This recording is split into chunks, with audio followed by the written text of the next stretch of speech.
우려했던 문제가 현실화가 되었습니다. 북한이 우크라이나 전쟁에 참여했다는 소식이 전 세계를 뜨겁게 달구고 있는데요. 우크라이나 언론에서 이미 어이 나오라야 하는 영상을 공개했고요. 대한민국 정부도 국정원도 북한 러시아 파병을 공식화했습니다. 구체적인 내용을 보면 정확하진 않지만 약 12,000명 정도, 그중 특수부대 1,500명이 포함되어 있다고 합니다. 북한의 이러한 움직임에 우리도 긴장하지 않을 수는 없는데요. 좀 거슬러 올라가 봐야 될 것 같아요. 얼마 전에 이런 사건이 있었죠. 대북전단 삐라 사건. 지난 11월 북한 외무성이 중대 성명이라고 발표했는데 그 내용을 보면 한국은 지난 3일과 9일에 이어 10일에도 무인기를 평양시 중구역 상공에 침범시켜 수많은 방공화 정치 모략, 선동 삐라를 살포하는 만행을 감행했다. 신성한 국가주권의 안정에 노골적인 침해이자 국제법에 대한 난폭한 위반이다라고 말했습니다. 북한이 국제법을 이야기하니까 조금 어색하긴 하네요. 아무튼 북한이 이렇게 민감하게 반응하는 데는 이유가 있어요.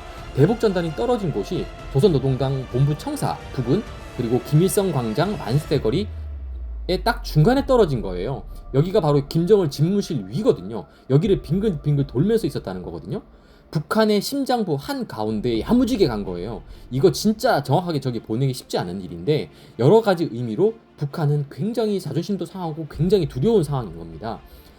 김정은과 그리고 노동당 간부들 머리 위에 뿌려진 거니까요. 저기 무인기 만약에 삐라가 아니라 다른 게 있었다고 생각해보니 섬뜩한 거죠. 그래서 발작 버튼이 눌러진 것 같습니다. 그럼 대북전단의 내용은 뭐냐? 북한과 남한의 연소득으로 구매 가능한 식량 비교입니다. 아주 현실적이고 직관적으로 깔끔하게 대북전단의 내용이 구성이 된 것 같습니다. 자, 그러면 대북전단을 살포한 주체는 누구이냐? 세 가지 정도로 함축이 되는 것 같아요. 북한의 자작극? 아니면 대한민국 국방부에서 보냈나? 민간단체나 제3의 누구인가? 일단 대한민국 국방부에서는 확인해주지 않겠다라고 했습니다. 그런데요, 우리가 이런 질문을 가져볼 수 있을 것 같아요. 저 정도로 고도화된 무인기를 날려보낼 수 있는 사람이 있을까? 위성의 도움 없이 민간단체나 개인이 저렇게 정확하게 보낼 수 있을까?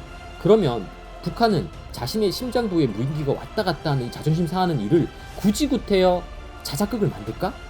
이런 의문만 가져봐도 대충 느낌 알잖아요. 우리가 서로 말은 안 하지만 느낌 알죠? 아무튼 이렇게 북한이 긴장이 고조가 되는 가운데 북한군의 러시아 파병, 정말 우려하는 일이 현실화가 되었네요. 사실 이건 우리가 충분히 예상해 볼 수 있었어요. 러시아가 지금 가장 필요한 게 군인과 무기이고, 북한이 가장 필요한 게 석유, 식량, 전투 경험인데, 북한이 가지고 있는 건 군인과 무기뿐이고 러시아는 석유와 식량이 매우 풍부하거든요.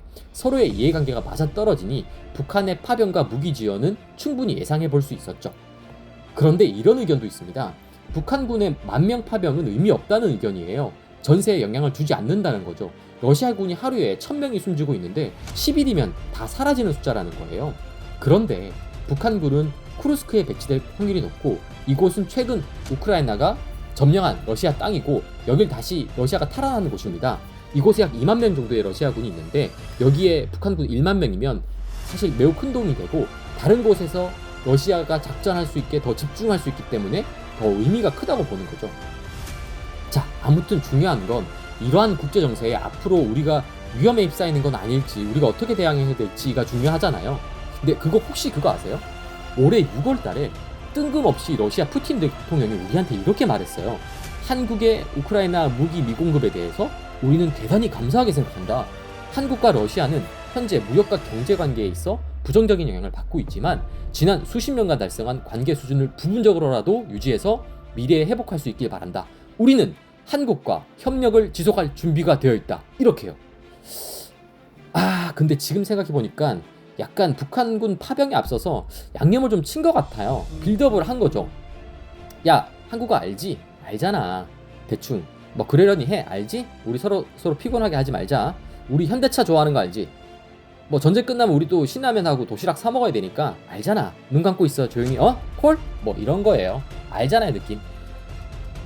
자, 그럼 이렇게 급변하는 상황에 우리는 어떻게 해야 될까요? 북한이 병역까지 파견했으니 우리도 우크라이나에 최소 창간단을 보내야 된다, 도와야 된다는 의견도 있고요. 북한이 우크라이나에 무기를 보낸다고 해서 우리가 똑같이 행동하는 일은 국가와 국민을 위험으로 몰고 가는 일이다라는 의견도 있습니다. 결론을 말씀드리면 우리는 국익이 어떤 게 유리한 전략인지 생각해 봐야 돼요. 감정을 철저하게 배제하고요. 저는 두 가지를 전제하고 싶습니다. 첫 번째, 우리의 안전, 즉 우리를 위험에 빠뜨리지 않는 게 중요하다고 생각해요. 그리고 두 번째, 러시아와 북한의 관계가 일시적으로는 혈맹이지만 결국 둘의 관계를 나중에라도 멀어지게 만드는 게 중요하다고 생각하거든요. 지금 눈앞의 상황에 감정적으로 대응하기보다는 장기적인 관점에서 국익이 어떤 게 더 좋은지 그걸 알고 생각하고 대응해야 된다는 걸 꼭 기억했으면 좋겠습니다.